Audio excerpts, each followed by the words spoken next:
Hi Year 10, Mr. Tapley here for your next lesson of Year 10 History. Welcome back to Term 4. Almost at the end of the year, very long year, and I'm very sorry to spring this on you in week 1, but we have a cat.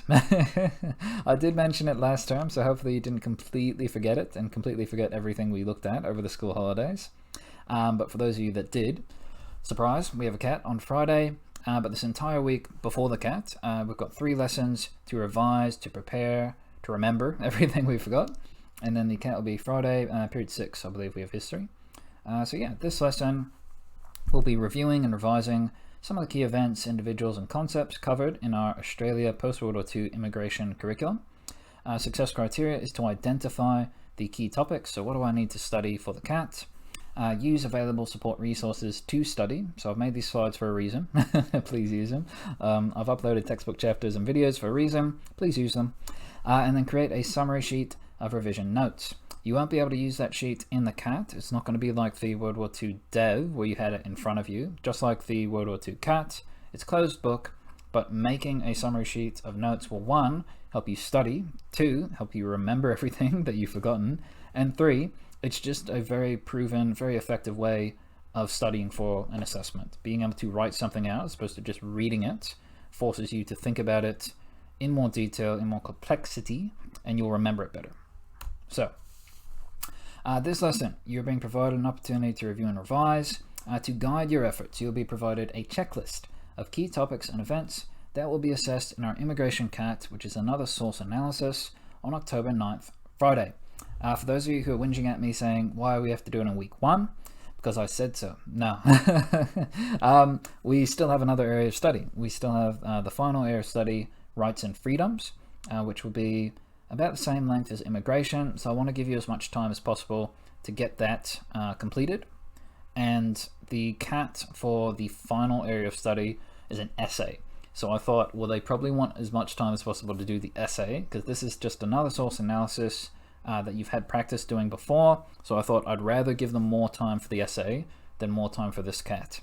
And I don't want to get your hopes up, but over the holidays and at the start of this week, I've had a look at the immigration CAT, and it's, in my opinion at least, it's a bit easier than the World War II CAT. The World War II unit was a bit longer. It was like 10 weeks versus immigration, which was like 6 weeks.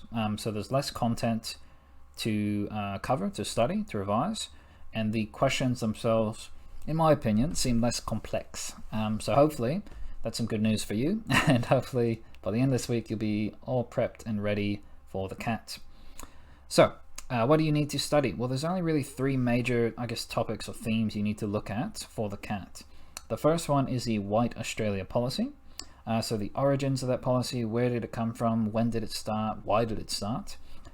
Changes to national policy post-World War II. So that was the, I guess, move to populate or perish, brought in by Arthur Colwell. And then the causes of change. So the concerns, security concerns we had in Australia about being invaded and not having enough soldiers, and also labor concerns. So after we lost soldiers in World War II, we didn't have enough people to come home and do jobs, to farm the fields and to build roads and airports and etc. So that's the first major topic you need to look at, and I'm not going to throw you in the deep end of the pool without a little bit of help. So I've given you the slides and the textbook pages that can help you with that topic. Populate or perish is the next major topic you'll be looking at for the CAT. So you need to talk about, or you need to study, how that is connected to World War II, changes to the Immigration Restriction Act, which really created the White Australia policy. I guess if I had a little flowchart in front of me, this would be step 1. So this was the official policy, the official document or law that was created by the Australian government pretty much as soon as Australia was created. Australian Federation, when we became a country, was end of 1900, start of 1901, and then the first thing we did was say, all right, only white people in this new country. So that's step 1, and that created this kind of informal White Australia policy.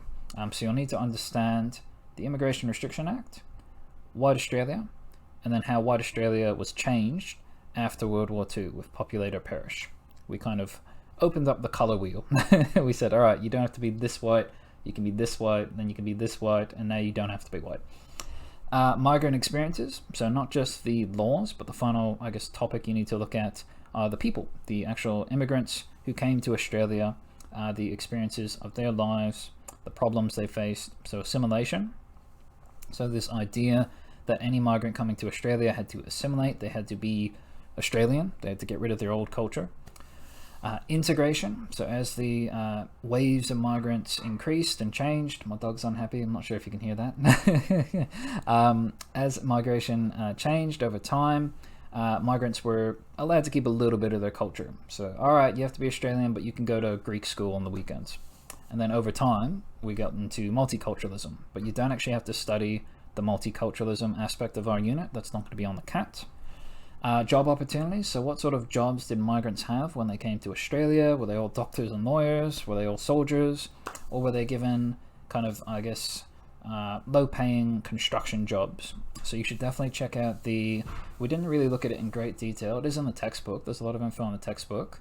But there was a hydroelectricity plant, a power plant, energy plant built in the Snowy Mountains in New South Wales.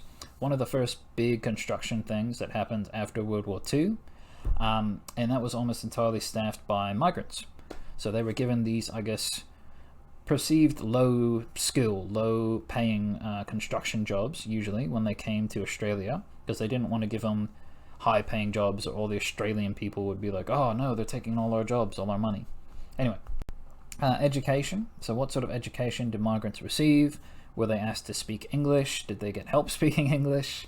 And then discrimination. So what sort of problems and challenges were migrants faced when they came to Australia?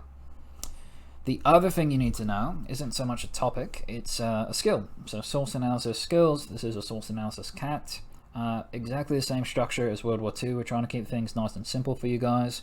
So there'll be a picture, there'll be some text, primary sources, tell me what it is, why it's important, what can we learn from it, what's the message. So I recommend you check out that acronym we looked at in term 3. Which was APCAMS, so author, place, prior knowledge, causes, audience, message, significance. So kind of a little checklist for you to go through when you are completing a source analysis. Another reason why, in my opinion, the immigration CAT should be easier than the World War II CAT is because you've already done a source analysis CAT. So this is pretty much the same thing, just a different topic. So you're not going to have to, hopefully, study this stuff as intensely as you did for the last CAT. It's really going to be these 3 topics here. And where can I find those 3 topics? Well, the class slides, textbook, and support resources examined throughout the unit. So the videos we've used, website links I've chucked into the slides, all of those will assist in your revision efforts. So White Australia policy, you can see class slides, page numbers, populated parish, bump, bump, migrant experiences, bump, bump, and source analysis skills, 7 to 11. I've also put the World War II source analysis slides from last term when we were preparing for the CAT at the end of this presentation. So you can see re-uploaded from World War II. So that's the AppCam stuff, tips and tricks. So hopefully that's just some extra information that will help you prepare for the CAT. And I didn't want you to have to kind of go bouncing back and forth between 2 different slides, 2 different presentations. So yeah, so that's what you need for the CAT. Bit of info about the CAT itself. Again, same structure as World War II. There's going to be a visual primary source, so that might be a propaganda poster or a photograph, an image, a painting. And then there'll be a text primary source, so it could be a speech, diary entry, newspaper article, and then an extended response question, assessing your prior knowledge of post-World War II immigration. CAT will be completed via Google Form, submitted through Google Classroom. You get 1 lesson to work on it, so that's 40 to 50 minutes. 6 to 10 questions, 20 marks. Again, we're trying to keep things the same as last time, so y'all don't have to freak out over a new type of CAT. The assessment will be accessible for 5 to 10 minutes before the scheduled lesson, and the submissions will close 5 to 10 minutes after a lesson, just to give you a buffer for slow internet or technological difficulties. And if you are having difficulties, again, just email me, and I'll be sitting there at my laptop waiting for a problem to appear so I can come help you. Again, I encourage you to create a summary sheet this lesson of revision notes, but the CAT will be closed book. No assistance from the textbook or your summary sheet, but please do use this lesson to revise, to create a summary sheet, because again, it's really going to help you study for the CAT. I should also point out, I didn't need to use it last time. Google Classroom has a plagiarism check tool in it. I definitely pinged some of my year 9s, oh lord, on their essay last term. There was some real blatant plagiarism. There was one essay that was just completely... Anyway. But please do not do anything dodgy. Didn't happen last time. I'm just reminding you all that it's a tool I have if I need to use it. So yeah, that's what we're looking at this lesson, guys. Again, I'll be providing more revision help over the next couple lessons. If you have questions about the cat, let me know. Otherwise, best of luck. Hope you're well. Welcome back, kind of. And cheers.